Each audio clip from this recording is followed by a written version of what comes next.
তোমার ভয় লাগে না? না, আমার ভয় নাই, আমার মৃত্যুর কোনো ভয় নেই। ঘরেও যদি মরতে হয় বাইরেও মরি। টিভি বা পুলিশের আর্মিদের কাছে বলবো যে গুলি কর, আমাকে গুলি কর।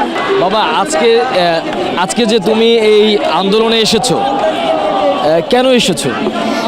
কেন আমি আন্দোলনের বিচার পেতে আসছি। কার বিচার যেতে?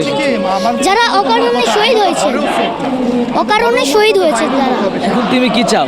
এখন আমি চাই প্রতিবাদ। আর আরেকটা চাই যে হাসিনা যেন এই প্রধানমন্ত্রীর চেয়ার থেকে সরে যায়। হাত প্রসারিত করে গুলি খেলো, তাদের ব্যাপারে কি বলবো? তাদের ব্যাপারে বলবো যে দোয়া করি যারা যেন জান্নাতবাসী হন। কারণ সে যে অকারণে মানে বলেছে, সে কিন্তু একটা মিথ্যা কথা বলেছিল।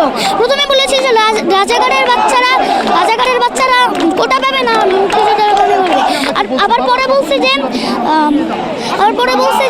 আমি কি তাদেরকে রাজাকার বলেছি? তারা নিজেই রাজাকার বলছে। তাহলে সে কেন বলল মিথ্যা কথাটা? তুমি কি তোমার ভাইদের মতো বুক প্রসারিত করে দেবে? আমি অবশ্যই করতে চাই। আমি অবশ্যই করব। চাইলে আমি জীবনও দিতে রাজি আছি। জীবনে দিতে রাজি আছো? তাহলে আজকের এই আন্দোলনে কাকে নিয়ে এসেছো? আমার বাবাকে নিয়ে এসেছি। বাবার সাথে এসেছো? বাবা তোমাকে এখানে নিয়ে এসেছে? হ্যাঁ। তোমার ভয় লাগে না? না, আমার ভয় নাই, আমার মৃত্যুর কোনো ভয় নেই। কেন ভয় নাই? কারণ যেই ভাইয়েরা আমাদের ভবিষ্যৎ চিনে, মানে ইয়া করে যে শহীদ হয়েছেন, তাদের জন্য আমরাও জীবন দিতে পারি না।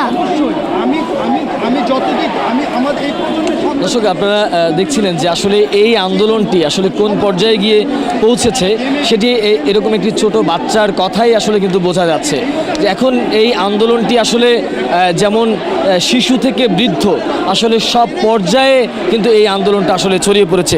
আমরা একটু এই যে শিশুটিকে এই আন্দোলনে নিয়ে এসেছেন তারই পিতা, আমরা একটু তার পিতার মুখ থেকেই শুনবো যে আসলে তার সন্তানকে নিয়ে এই আন্দোলনে যোগ দেওয়ার কারণটা কি।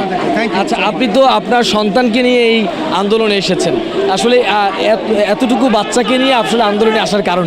আচ্ছা, মূলত এর কারণটা হচ্ছে আমরা তো ঘরেও সেফ না, সুতরাং ঘরেও যদি মরতে হয় বাইরেও মরি, সেই চিন্তা থেকে। আর আরেকটা ব্যাপার হচ্ছে, আমার ছেলে যখন রংপুরে আবু সাইদ শহীদ হন, তখন ওই ভিডিওটা দেখে সারা রাত কান্না করেছে আর বসে এই ছেলেটাকে কেন মারছে। তখন আমি তাকে বুঝাইছি, বুঝানোর পর সে আমাকে বললো, বাবা এই আন্দোলনে যখনই মিছিল হবে তুমি আমাকে নিয়ে যাবা। আমি বললাম যে যদি কোনো সমস্যা হয় তুমি কি ভয় পাও? সে বলছে, কি বলছো? আমি মৃত্যুর কোনো ভয় পাই না। ও মৃত্যুকে ভয় পায় না। আর টিভি বা পুলিশের আর্মিদের কাছে বলবো যে গুলি কর, আমাকে গুলি কর। ঠিক আছে, এই হচ্ছে আর কিছু ভাই?